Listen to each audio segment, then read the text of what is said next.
पूज्य नारायण स्वामी बड़े सिद्ध महापुरुष हुए, वो कह रहे हैं कि नाम कैसे आपका निरंतर चलेगा।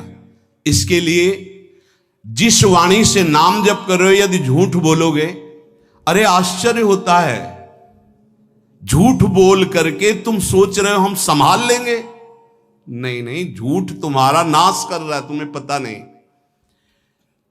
जिस जिह्वा से नाम जप कर रहे हो, अगर नाम का विशेष फल प्राप्त करना है, जल्दी फल प्राप्त करना है, आपको दुखों से बचना है, पाप भस्म करना है, तो झूठ बोलना बंद कर दीजिए।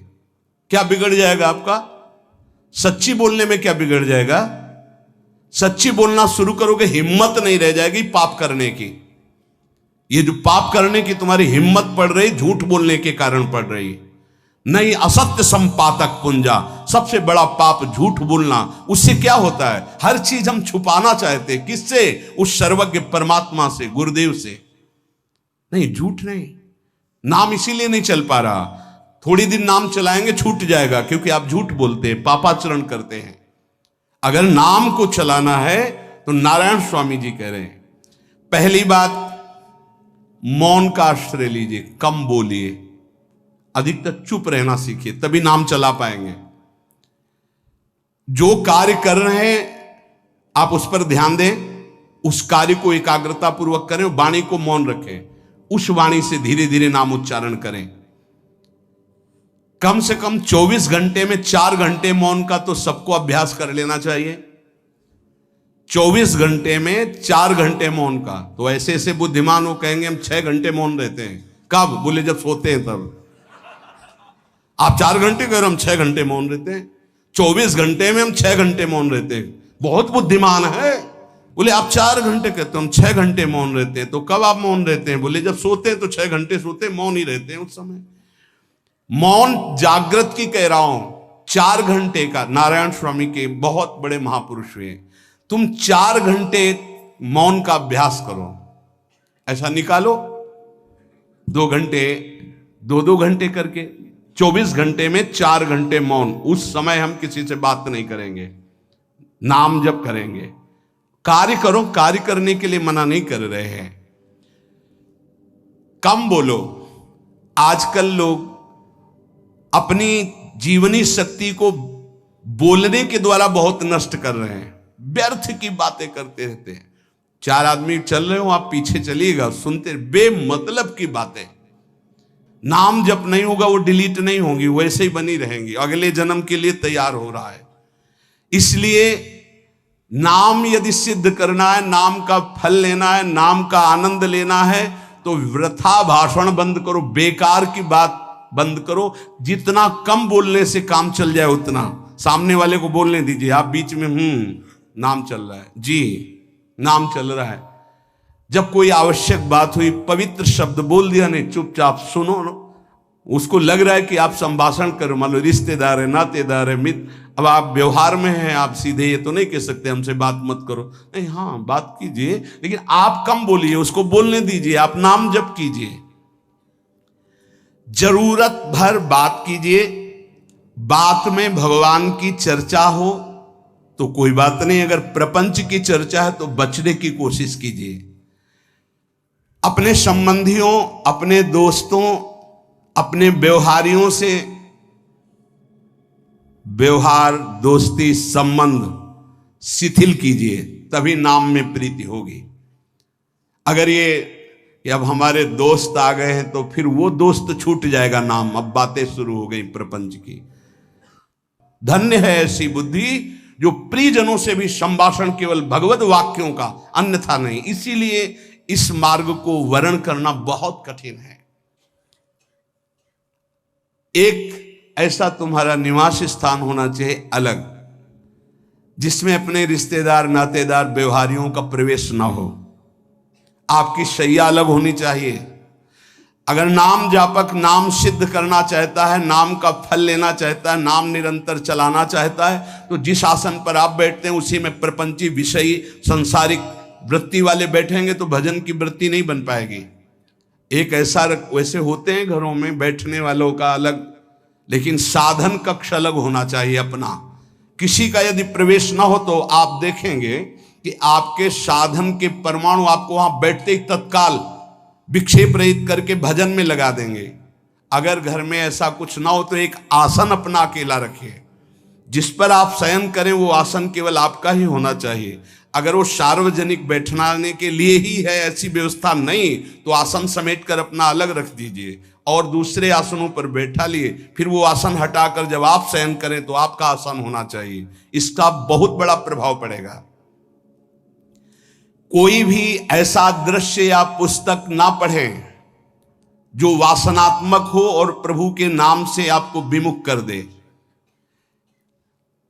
अखबार आदि, समाचार आदि, ये हमारे चिंतन को नष्ट करते हैं। अगर नाम जप करना है, निरंतर नाम स्मृति बैठालनी है, एक घटना कई मिनट तक विक्षेप देती है।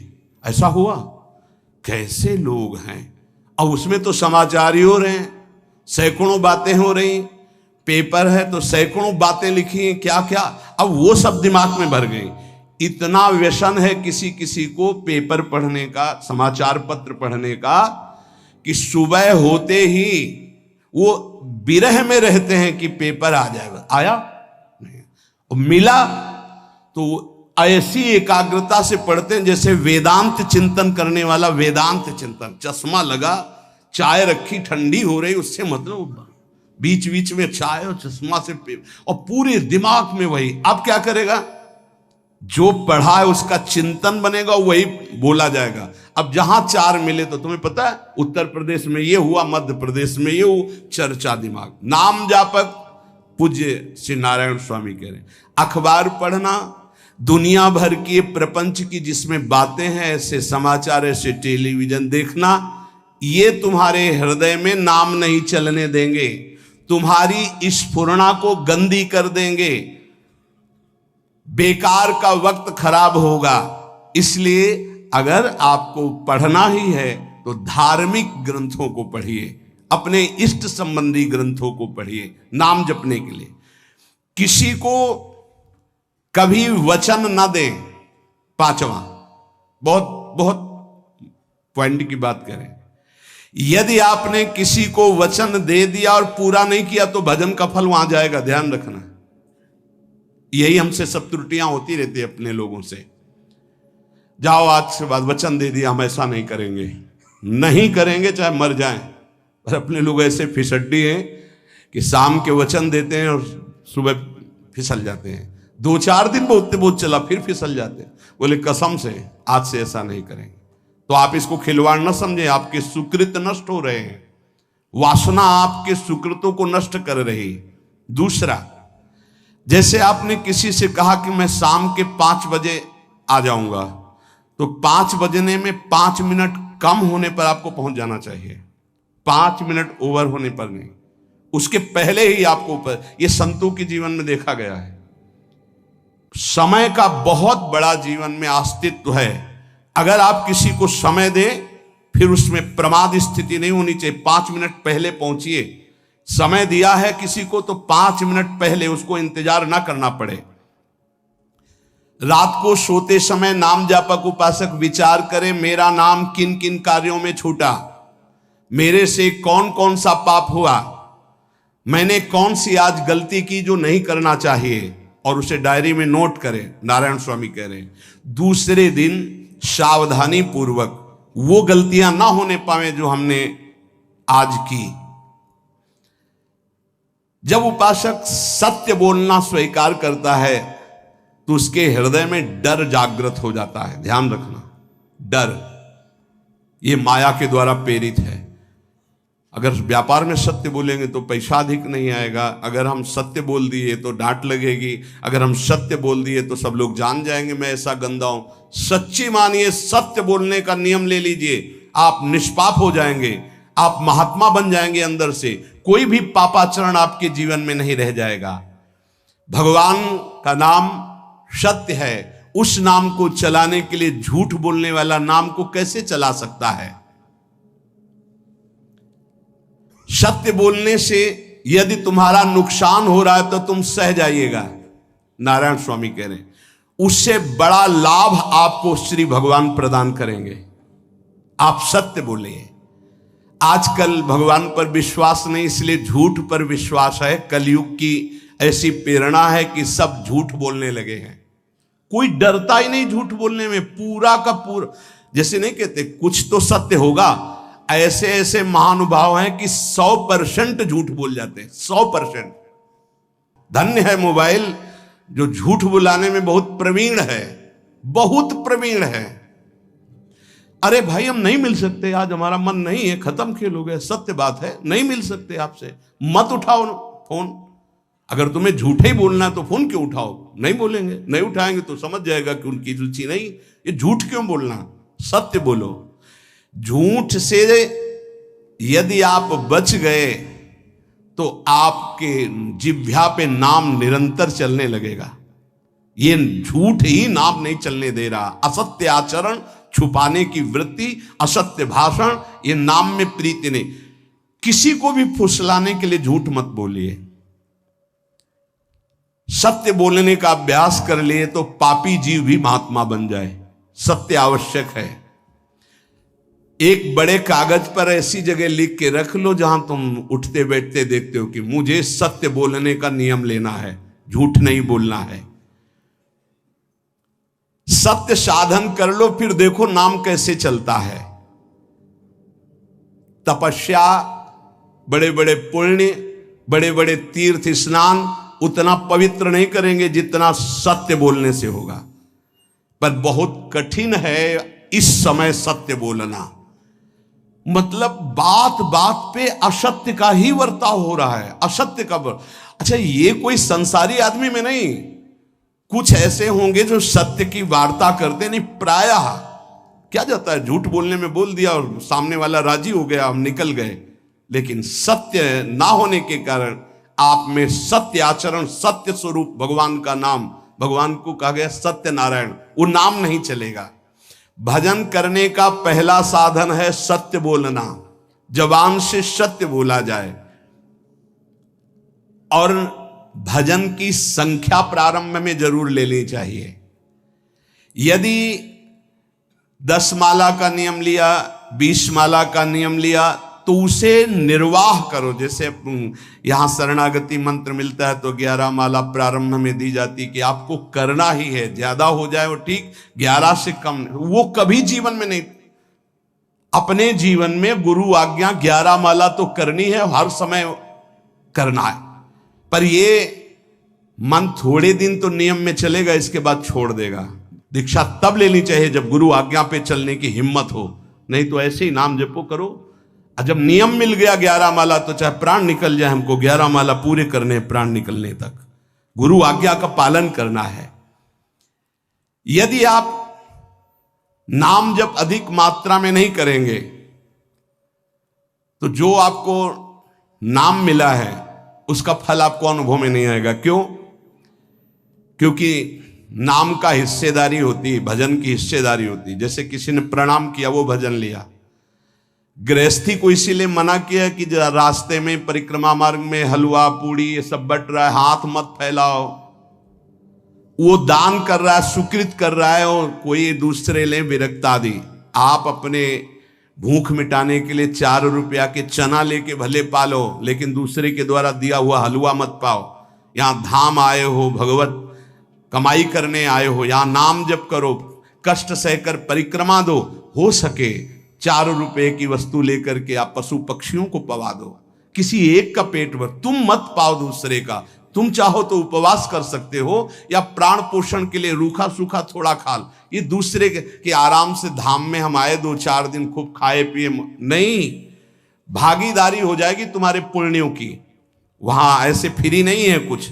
भजन का भागीदार राजा भी होता है, जिसके राज्य में रह रहे हैं। जो अन्न देता है वो भजन का, जो वस्त्र देता है वो भजन।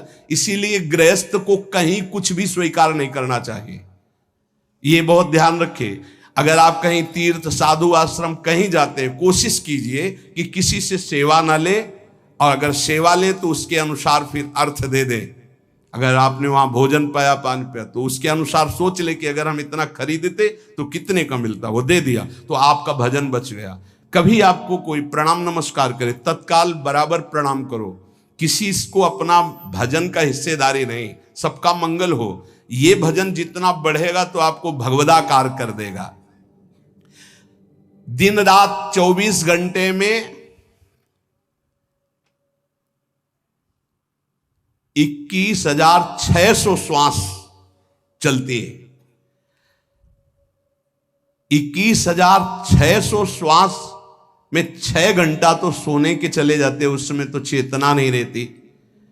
अब हमको अगर 21,600 नाम हमको जपने को मिल जाए तो हमारी हर श्वास सार्थक हो जाए।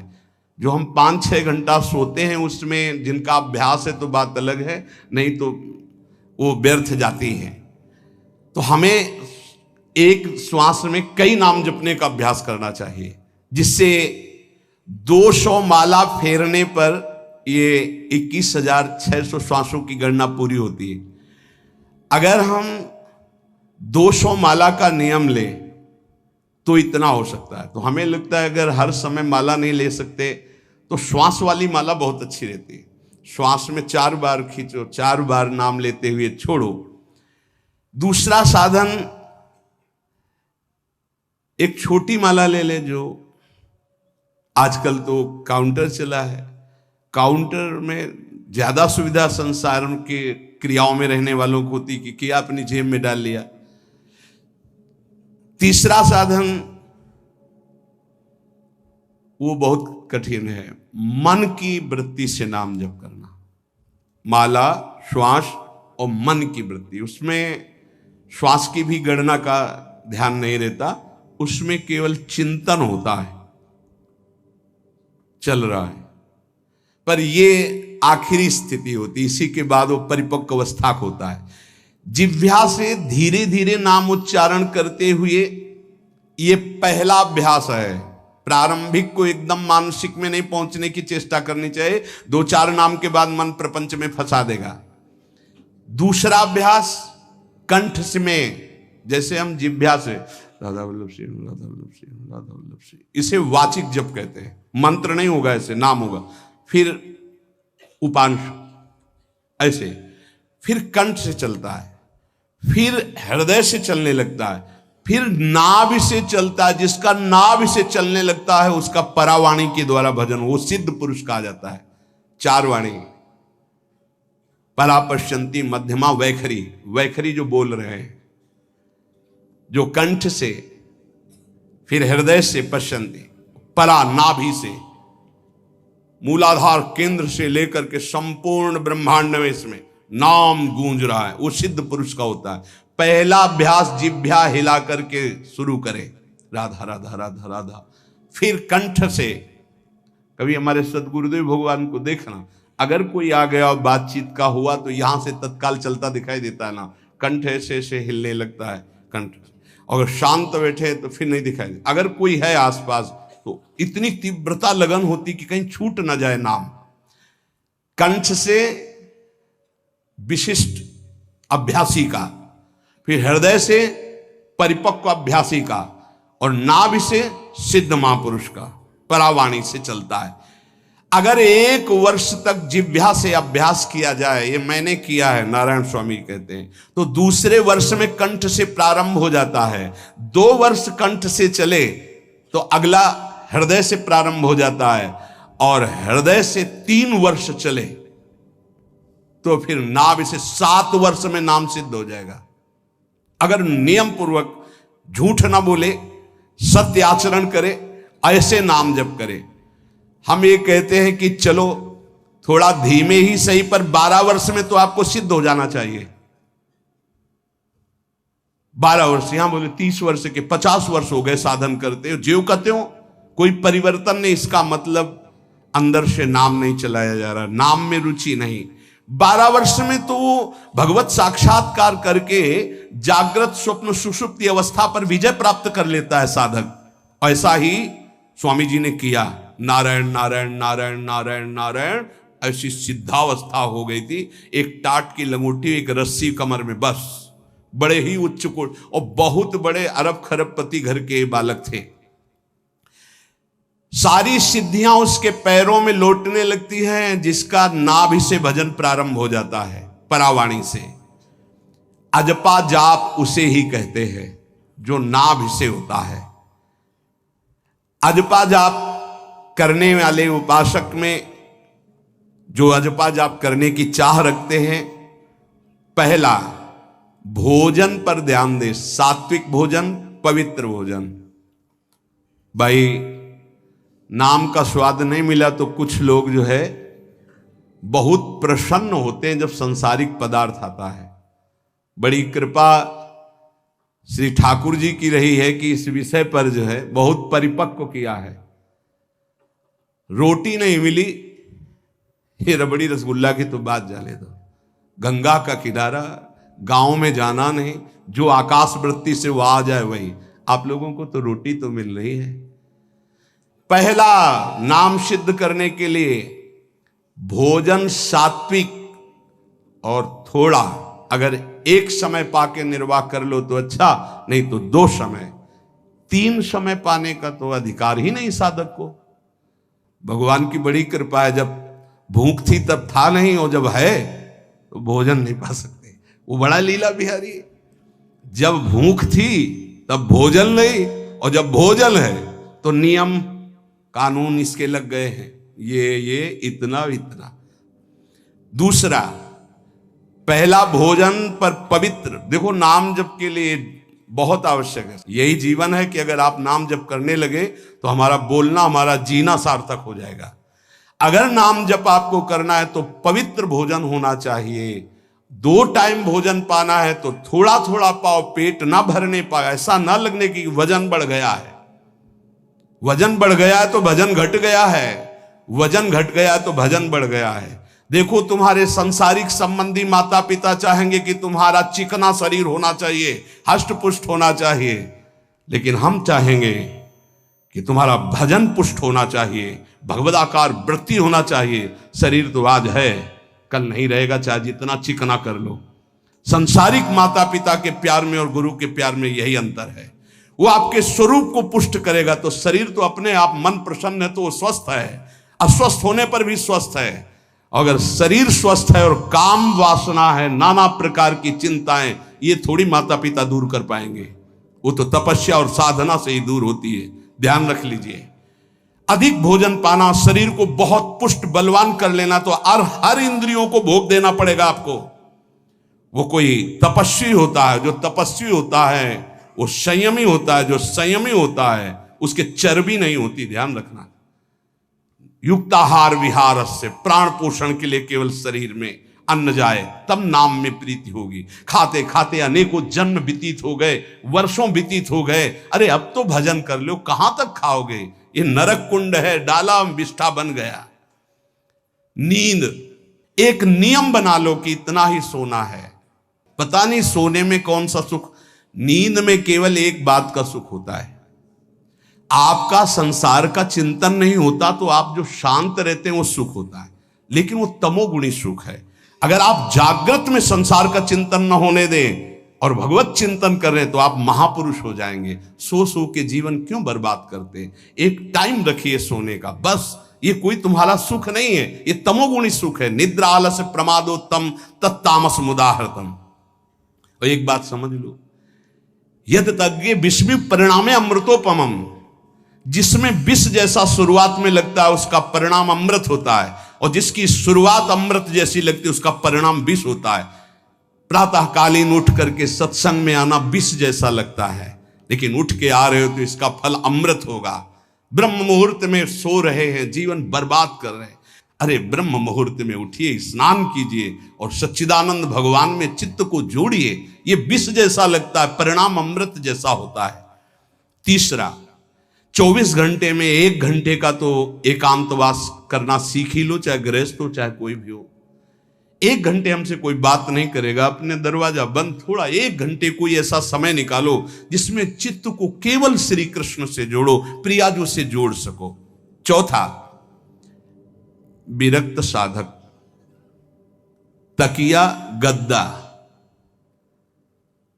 ये सब चीजें अगर लगा के सोओगे तो नाम जप नहीं होगा। देखो,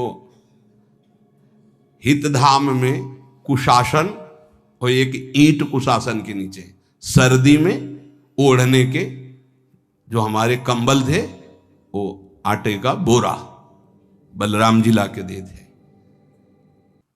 जीवन को यदि आप कसौटी पे नहीं कसेंगे तो भजन नहीं होने वाला। अब तो शरीर रोग से ग्रसित है, आप चाहे जहां रखो चाहे जैसे रखो, प्रिया जो जाने। जब तक हमें भगवदाकार वृत्ति ना हो जाए तब तक विषयों को स्वीकार नहीं। ऐसे हैं साधक, बड़ा सुख मिलता है। एक ऐसे पड़ा हुआ है आसन, उनके कमरे में जाके देखिए, केवल आसन ही है। कितने ऐसे साधक राधा के कुंज में रहते हैं जिनकी चटाई केवल है, न तकिया है, न गद्दा है, न कोई। उसी चटाई को ऐसे खड़ा कर दिया, बिछा लिया, बस उसी में पड़े, भोजन मिला पा लिया, ऐसे रह रहे हैं। कमरे में देखो जाके तो ऐसा लगेगा कि इसमें कोई रहता ही नहीं, कुछ है ही नहीं, केवल चटाई है। तकिया गद्दा विशेष विलासिता की वस्तुएं तो नाम जप नहीं होने वाला, ध्यान रखना। जहां पड़े आराम से नींद आ जाएगी, सो जाएंगे, और जब तो नींद उतनी आएगी जितनी आवश्यकता है। भजन का खजाना तिजोरी में रखें, कभी किसी से बताएं नहीं कि आपका भजन कितने माला कितना होता है। पूज्य नारायण स्वामी जी कह रहे हैं, भजन को खजाने में रखने का मतलब है लूटने वाले डाकू माया भेजती है, काम क्रोध लोभ मोह मद मत्सर आदि, और प्रिय गृहस्थ भगत आदि। कैसे प्रिय गृहस्थ?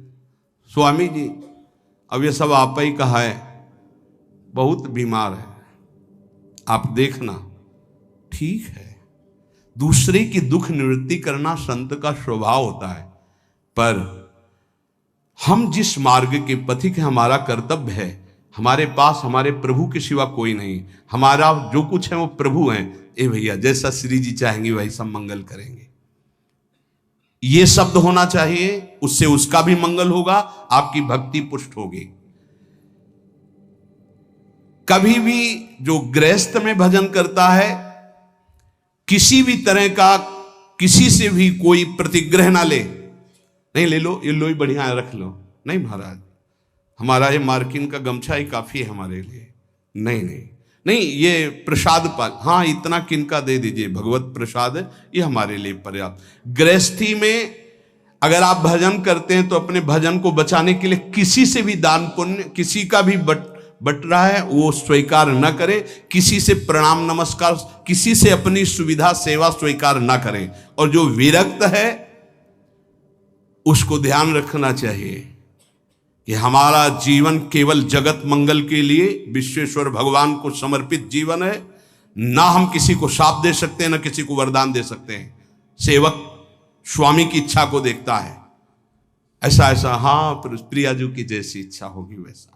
नहीं, आप ऐसा नहीं, प्रियाजू का बस जबान से कभी ना किसी के प्रति शाप का, और ना हरिराम व्यास जी ने कहा है कि शाप और वरदान हमारे स्वामी की, तो हमें हर बार में यही बोलना है, जैसी प्रियाजू की इच्छा, जैसी श्यामाजू की इच्छा।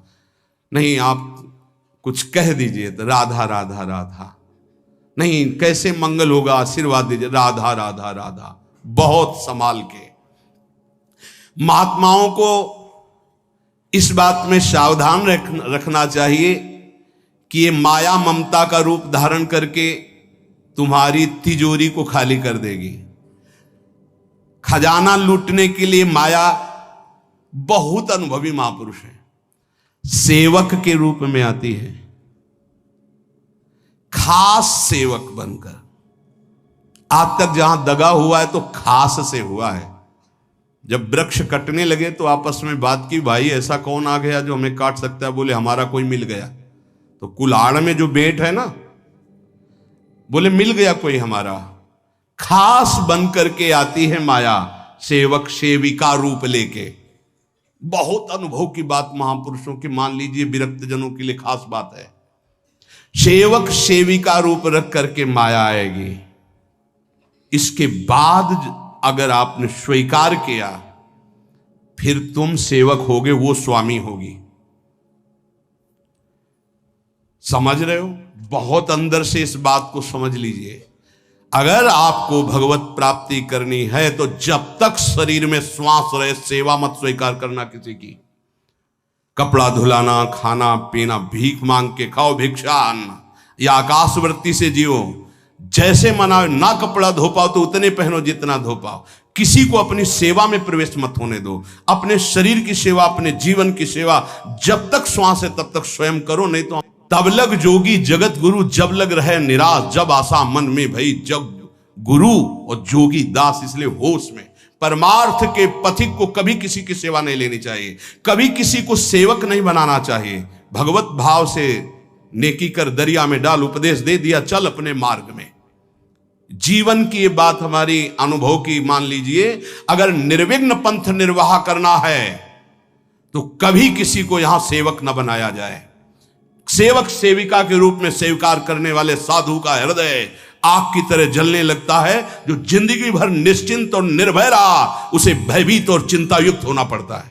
अपने भजन को खास तिजोरी में रखे, अपने में जो सिद्धियां जागृत हो कभी प्रकट ना होने दे, उनका कभी प्रयोग ना करे। एक एक शब्द पर ध्यान देना। उसी को भगवत प्राप्ति होती है जो अपनी सिद्धि को प्रकाशित नहीं करता। ये माया त्रिशंकु की तरह लटका देती है, न स्वर्ग में न भूमि में। देखो सेवक जी महाराज कहते ऐसे न वैसे रहे मजरेढ़ो पाछलियो जो करी निर्भाषित, न परमार्थ के न व्यवहार के। ये गांठ बांध लो, हाथ जोड़ के कह रहा हूं, सेवा के भाव से माया प्रवेश करती है और स्वामी भाव को रौंद करके सेवक बना लेती है। फिर जैसा चाहती वैसा नाच नचाती है, कोई भी हो। इसलिए होश में यदि भगवत मार्ग में चले हो तो कष्ट सहो, शरीर की स्वयं सेवा करो। सौभाग्य मत मनाओ कि कोई तुम्हारी सेवा कर रहा है, दुर्भाग्य है जो तुम सेवा ले रहे हो। हाँ, अब शरीर इस काबिल नहीं तो श्री जी जैसा जाने वैसा। जब तक पानी उठा के पीने लायक हो तो किसी से पानी मत मांगना, किसी को अपना मत बना लेना। जब तक भगवत साक्षात्कार ना हो किसी को शिष्यत्व में मत स्वीकार कर लेना, नहीं तो बात समझ लेना, आगे खुद आपको समझ में आ जाएगा। किसी भी तरह से अपनी तिजोरी को ना खुलने देना तो भगवत साक्षात्कार हो जाएगा। बोले नहीं हमारा तो परहित की भावना और प्रचार करना है, तो है क्या तुम्हारे पास प्रचार करने के लिए? परहित की भावना के लिए है क्या तुम्हारे पास? जब तक सर्वत्र श्री कृष्ण का अनुभव नहीं हो जाता तब तक उसमें कोई सामर्थ्य नहीं होती। और जब सर्वत्र वासुदेव का अनुभव करता है तो उद्धार किसका करना है? विचार करके देख लीजिए। फिर वो स्वांता सुखाए तुलसी रघुनाथ गाथा। इसलिए भजन के खजाने को बचा के रखो। रूखा सूखा टुकड़ा खा करके गंगा जल यमुना जल का आचमन करके जीना सीखो। अच्छे अच्छे पदार्थ सामने होने पर वही पदार्थ स्वीकार करो जिससे तुम्हारी जिह्वा रुचि ना कर पावे। ये दुष्ट है, इस दुष्ट को दंड दो। नारायण स्वामी जी ने कहा है, आगे हमने कल चिंतन में पढ़ा था, कह रहे हैं कि हमने इसको कैसे वश में किया। जहां गरम जलेबी बनती थी वहां खड़े हो जाते थे, कहते देखो कितनी बड़ी हाल है, नहीं मिलेगी तुझे, चलो। पूरी बाजार में घुमाते थे और कहीं भी इसको नहीं। और अगर संयोग वसात मिल जाती थी तो गंगा जल में फेंक देते थे। हरिद्वार में नारायण स्वामी जी गंगा जल में फेंक देते। हाँ बहुत बढ़िया बीठी, ये ले। अपने हृदय को पावन रखने के लिए इसी जन्म में भगवत प्राप्ति के लिए आहार को सुधारा जाए और निरंतर नाम जपने का अभ्यास किया जाए।